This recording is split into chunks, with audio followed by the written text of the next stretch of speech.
और सुने हुए भोगों को भोगने की जो कामना, उसमें जो जलन होती है, तो ना भोगने पर डबल जलन होने के बाद शीतलता आती है, और भोग ले तो भोगने के बाद इतना बवाल जलन का कि वो निपटता ही नहीं, वह बहुत ठीक चल रहे हो। भोगने से एक तत्कालिक शांति सी मिलती है, फिर जो हृदय में जलन होती है, यदि साधक है तो, भोगी विषयी पापी पुरुष है तो उसको गर्व होगा कि मैंने आज ये किया, और साधक है तो जलेगा, हे भगवान कैसे निकलूं, क्या करूं, बार बार उपाय करता हूं, हार जाता हूं, हे प्रभु मुझे सामर्थ्य दो।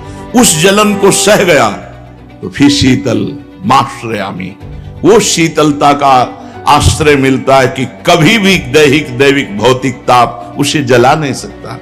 इसलिए हमारी प्रार्थना है, परिवार, रिश्तेदार या जो भी है, यदि आप भगवत मार्ग के पथी को, चाहे गृहस्थ चाहे विरक्त, तो हम दीक्षा में चौथा सूत्र देते हैं कि आप किसी भी ऐसे कुसंगी से ना मिलें जो आपके मन का परिवर्तन कर दे, भोगों में लगा दे। संसार दीजिएगा तो क्या देगा, क्या देगा। मान लो तुम पुरुष रूप हो तो विवाह की व्यवस्था करेगा, फिर इसके बाद लड़का बच्चा परिवार संसार का चिंतन, फंस गए ऐसे दलदल में जहां से निकलना मुश्किल है। जिनको थोड़ा भी बोध हुआ चिल्ला चिल्ला के रोते हैं कांतिक में, नहीं तुम्हें नहीं विरक्त मार्ग में जाना, तुम बच्चे पैदा किए हो, उनका पालन पोषण करो, धर्म। और वो कहते हैं बिल्कुल रुचि नहीं। तो उस समय कहां गई थी रुचि, जब पानी ग्रहण कर रहे थे, संसार के भोगों में उत्साहित हो रहे थे। इसलिए बहुत सावधान। तव गुणई पूरिताम श्रोत्र रंधे, कोई प्रियजन वही प्रियजन है जो बैठकर भगवत चर्चा करे, उत्साह करे, धन्य है। तुम हमारे कुल में भगवत मार्ग में चले, तुम धन्य हो गए, हमारे कुल को पावन कर दिया। पीछे मुड़कर मत देखना। ये माता पिता परिवार सुहृद वही जो मुझे भगवान से मिला दे। भगवान ऋषभ देव जी कहते हैं, वही गुरु जो शिष्य को भगवत प्राप्ति करा दे, वही पति जो पत्नी को भक्ति में लगा, वही पत्नी जो पति को भक्ति में लगा दे, वही पिता वही माता जो पुत्र को भागवत बना दे। सो कुल धन्य उमा सुन जगत पूज्य सुपनीत। अरे भगवान के मार्ग में चलने वाला बालक पैदा हो गया तो धन्य सो तात धन्य सो माए। ये कोई खिलवाड़ का मार्ग है। पर ऐसे गृहस्थ जनों से, ऐसे मित्र जनों से, ऐसे प्रियजनों से बचो जो आपके कानों को लुभायमान कर दे माया की तरफ। वो दुश्मन है, मित्र नहीं। जाके प्रिय न, बहुत जोर की बात है। राम वैदेही तजिए ताहि कोटि बैरी सम, यद्यपि परम स्नेही नाते नेह राम के मनियत, सुहृद सुसेव्य जहानो अंजन कहा, आंख जेहि फूटे बहुतक कहो कहां लो। नाता वही जो हमारे भगवान से पुष्ट करवा दे संबंध, वो नाता क्या जो भगवान से नाता तोड़वा दे। कैकेयी जी बहुत परम प्रिय मां हैं भरत जी की, लेकिन जब ननिहाल से लौटे और ये सुना कि मां ने वरदान मांगा है कि भरत को राज्य गद्दी और राम जी को 14 वर्ष का वनवास, तो मेरे प्राण आराध्य इष्ट भगवान राम को वनवास, पापिनी आज के बाद तेरा मुख जीवन में नहीं देखेंगे और कभी तुझे मां नहीं कहेंगे। नहीं कहा, अंतिम समय तक भरत जी ने कैकेयी जी को मां नहीं कहा। एक बार कैकेयी जी ने कहा, बेटा राम अगर तुम कह दोगे तो भरत आज्ञा का पालन करेगा, एक बार मां कह दे, मेरा हृदय जल रहा है, मेरा हृदय शांत हो जाएगा। राम जी चले, भरत जी को जब सुनने को मिला तो भरत जी की वो दशा हो गई कि राम जी बोले ही नहीं, सामने जाके बोले ही नहीं, बस होके चले आए। भगवान कह देते, अगर तुम भरत जी मां नहीं कहते प्राण त्याग देते। जाके प्रिय न राम वैदे, हम कैसे अपना रिश्ता माने आपसे। जाके प्रिय न राम वैदे, जिसे प्रिया प्रीतम प्यारे नहीं, भगवान के आनंद को नहीं जानता है, संसार के रहस्य को नहीं जानता, उसकी बातें सुनने लायक है नहीं। तजोरे मन हरि विमुखन को संग, जाके संग कुमति मति उपजे करत भजन में भंग तजो रे मन हरि विमुखन को संग।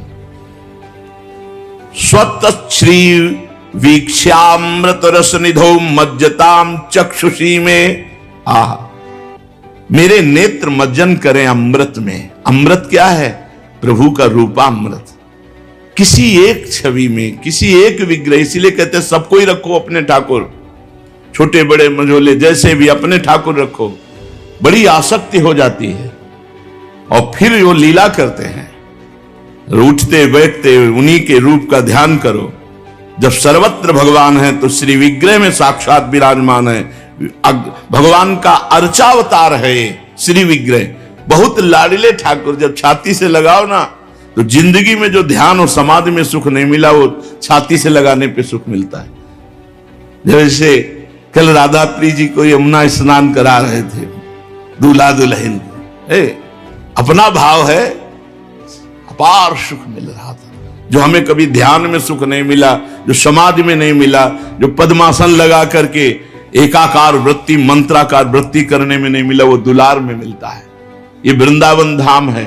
अपने नेत्रों को श्री विग्रह में समर्पित कर दो, बस उन्हीं का रूप चिंतन करो, उन्हीं का रूप ध्यान करो, उन्हीं को दुलार करो और जिधर दृष्टि जाए सब में वही विराजमान।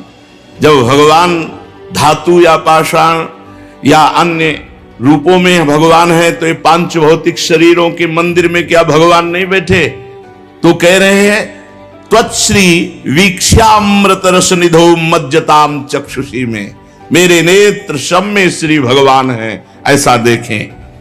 अत्युल्लासार्ध रटतु रसना वर्णने त्वन्महिम्ना, अति उल्लास के साथ जवान से राधा राधा राधा, वृंदावन वृंदावन, राधा वल्लभ श्री हरिवंश पद गायन, ये उल्लास।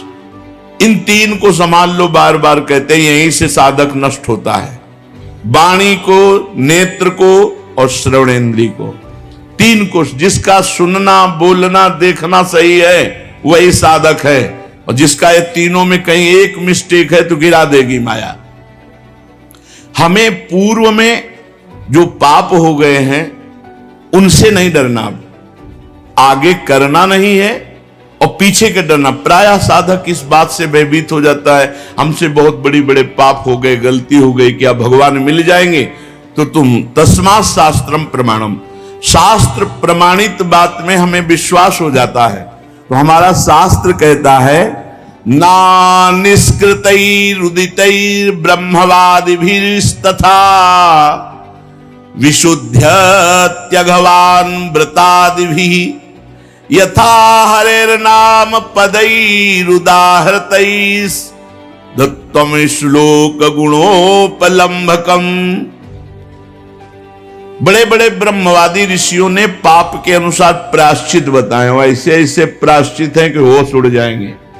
कृच्छ व्रत, चंद्रायण व्रत, बड़े बड़े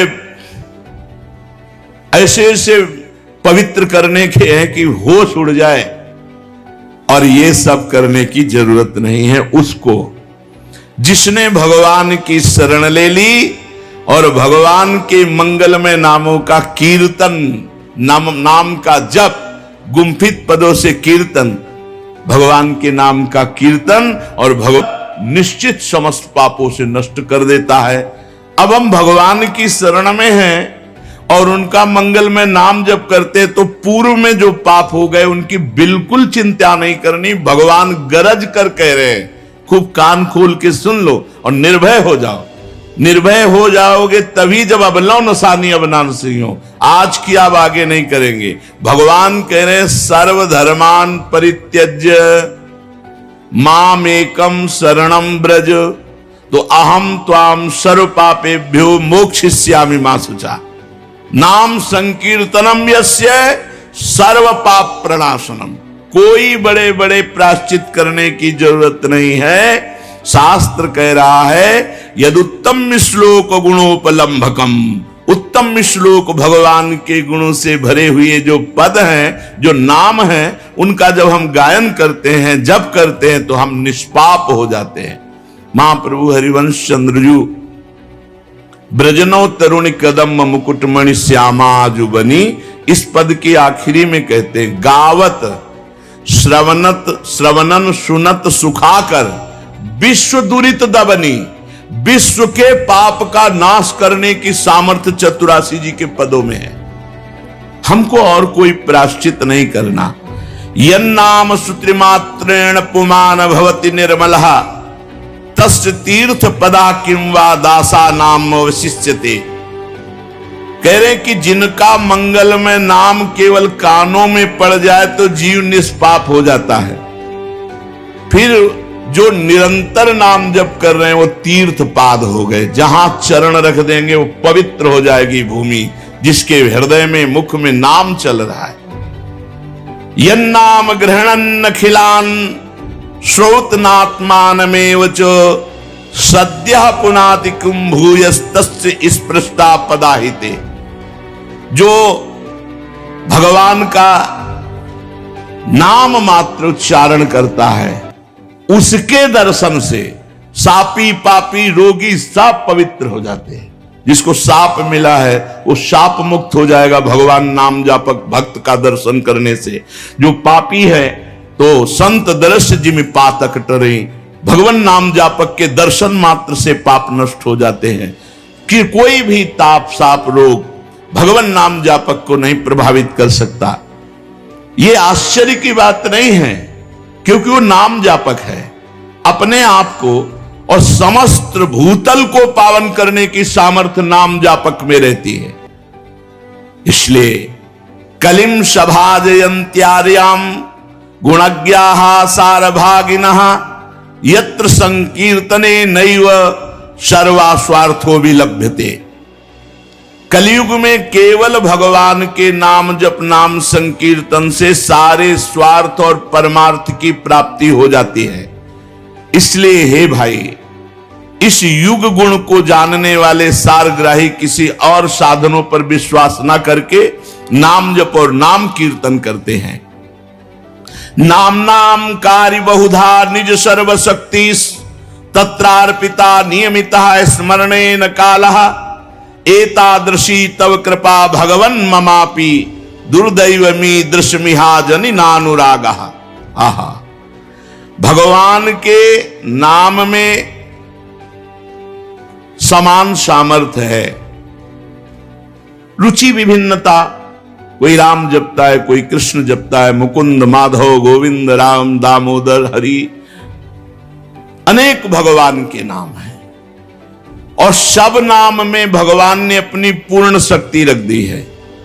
उन नामों का कोई भेद नहीं कि अमुक दिन जपना चाहिए, अमुक समय जपना चाहिए, ऐसे नहा धो के जपना चाहिए।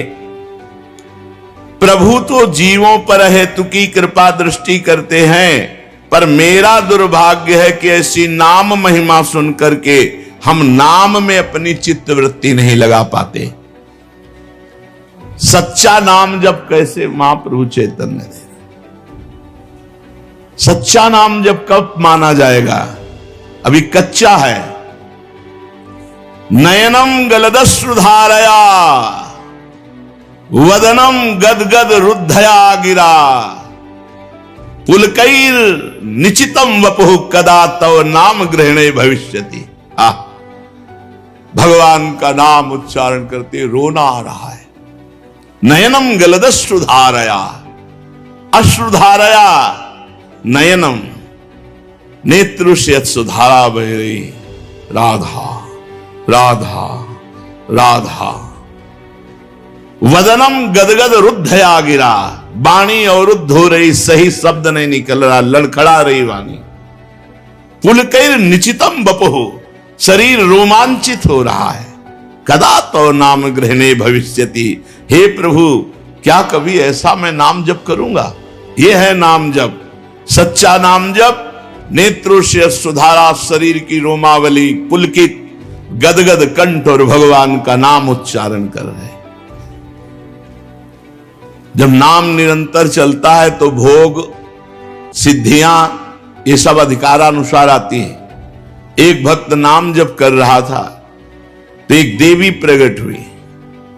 तो उनका कहा, तुम कौन है तू?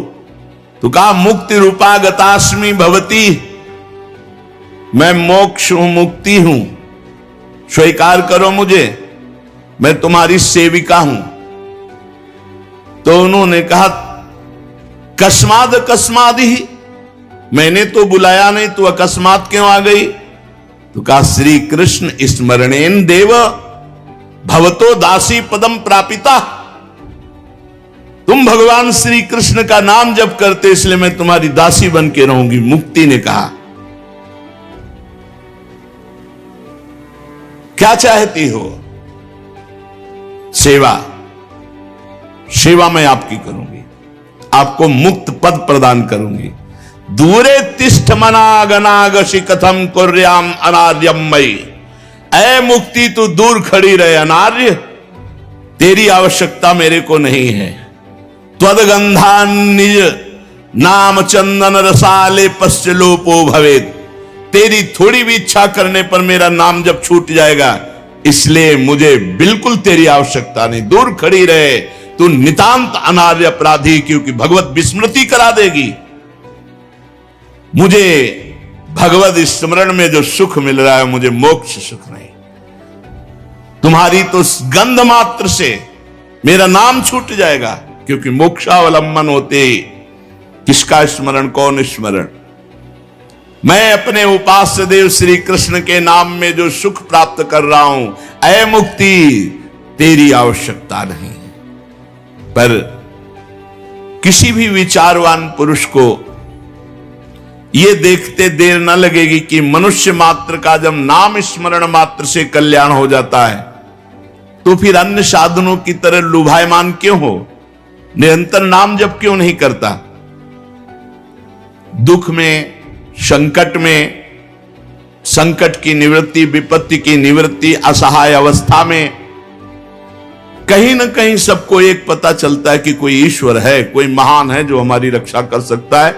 जब भारी विपत्ति होगी, भारी संकट होगा और कोई साथी नहीं होगा, तब निर्णय निकलता है कोई ईश्वर है, कोई महान है। इसलिए हम विषयी पुरुषों की तो बात नहीं करते हैं, साधकों की बात करते हैं। साधकों को सिद्धावस्था तक की प्राप्ति के लिए केवल नाम जप का आश्रय ले लेना चाहिए। कलयुग है, बढ़ो आगे, अपने अंदर ही सब दिव्यता विराजमान है।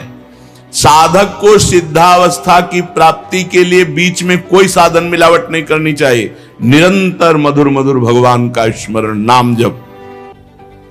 जब सिद्धियों का चमत्कार प्रकट हो तो भी जब तक इस सिद्धि की प्रयोग वृत्ति रहेगी तो नाम जो लीला में प्रवेश हो नहीं होने देगा। तीन पुरुषार्थ का त्यागी, धर्म, अर्थ, काम और मोक्ष मार्ग में कमर कस के अर्थात द्वंद्वों से मुक्त होने की इच्छा करते हुए भगवत प्रेम में, तो चतुर्थ पुरुषार्थ मोक्ष की भी नितांत आवश्यकता नहीं रहती।